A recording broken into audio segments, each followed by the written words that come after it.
Hello আমার প্রাণপ্রিয় ভাই বন্ধু, আজকে চলে আসলাম আমাদেরই এলাকার আমাদেরই 6 নম্বর মাগরাগুনা ইউনিয়নের একটি প্রাচীন ঐতিহ্য নিয়ে কথা বলতে।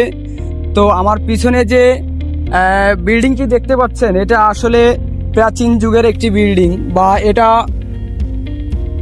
সেই ব্রিটিশ আমলের একটি বিল্ডিং। এই বিল্ডিংটি আসলে আমাদের এলাকার অনেকেই পোড়াবাড়ি নামে চেনে, অনেকেই আপনার লালবাড়ি নামে চেনে, অনেকেই আপনার ঘোষবাড়ির নামে চেনে। তো বিভিন্ন মানুষ বিভিন্নভাবে চেনে।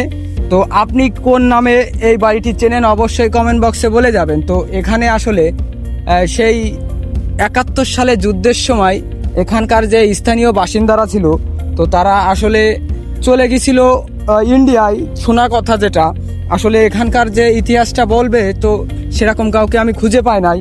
তো যেটুকু আসলে আমাদের জানা আছে সেটুকু আপনাদেরকে জানানোর চেষ্টা করছি। তো 71 সালের যুদ্ধের পরপরই তারা এখান থেকে চলে যায়, আর চলে যাওয়ার পরে এখানকার এই বাড়িটি এভাবেই পরিত্যক্ত অবস্থায় রয়েছে। এখানকার আশপাশে তাদের প্রায় 5 থেকে 7 বিঘা জমি আছে। তো সব কিছু এখন সরকার বাজেয়াপ্ত ঘোষণা করেছে, এবং সরকার লিজের মাধ্যমে এখানকার স্থানীয় চাষিদেরকে চাষাবাদ করার সুযোগ করে দিয়েছে। তো এখানকার আসলে আরও একটি ভৌতিক কাহিনীও আছে। এখানকার পরিবেশটা সবসময়ের জন্য থমথমে পরিবেশ থাকে, এবং এখানে ভৌতিক যে ব্যাপারটা, প্রাচীনকালের যে ভৌতিক যে ব্যাপারটা বা ভূত পেতনির যে ব্যাপারটা, সেটা কিন্তু রয়েছে। এখানে পাশে বড় বড় আম গাছ আছে, বড় বড় পুকুর আছে, সেখানে নাকি অনেক অনেক অনেক কিছুই পাওয়া যায়, বা অনেক কিছুই আপনার দেখা যায়। বা সন্ধ্যার পরে যে সাইড দিয়ে যে রাস্তাটা আছে, এই সন্ধ্যার পরে এই রাস্তা দিয়ে অনেকেই আসতে চায় না, কারণ এই রাস্তায় ভৌতিক যে ব্যাপারটা, ভূত পেতনির একটা আসর নাকি আছে এখানে। তো আসলে এই ছিল আমাদের পিছনের এই লালবাড়ি বা পোড়াবাড়ি বা ঘোষবুড়ি নামে যে বিল্ডিংটি, সেই বিল্ডিংটি সম্পর্কে আপনাদেরকে জানানোর। তো এই বিল্ডিংটির চারিপাশ মিলে একটি সিনেমেটিক শট আপনাদেরকে দেখাবো। সেটা কেমন হয় অবশ্যই কমেন্ট করে আমাদেরকে জানাবেন।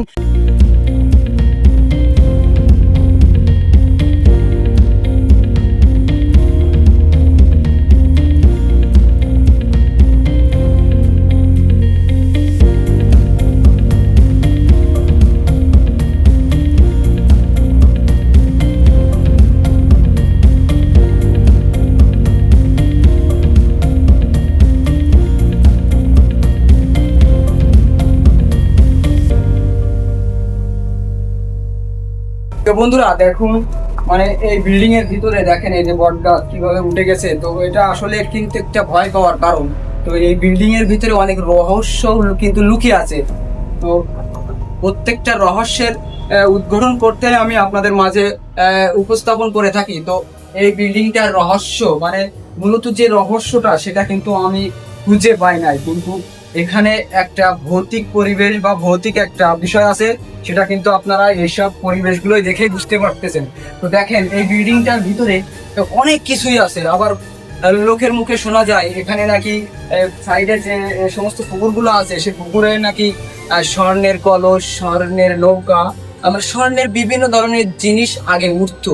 তবে সে পুকুরগুলো আজ প্রায় বিলুপ্ত, সে পুকুরগুলো প্রায় শুকিয়ে যায়, সেখানে মানুষ মাছ চাষ করে।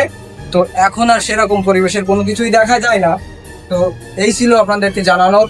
আর আমাদের ভিডিও যদি আপনাদের কাছে ভালো লাগে, অবশ্যই আমাদের সাথেই থাকবেন, চ্যানেলটি সাবস্ক্রাইব করবেন, পেজ হলে ফলো করে দিবেন, আর টিকটক প্রোফাইল হলে অবশ্যই ফলো করে দিবেন।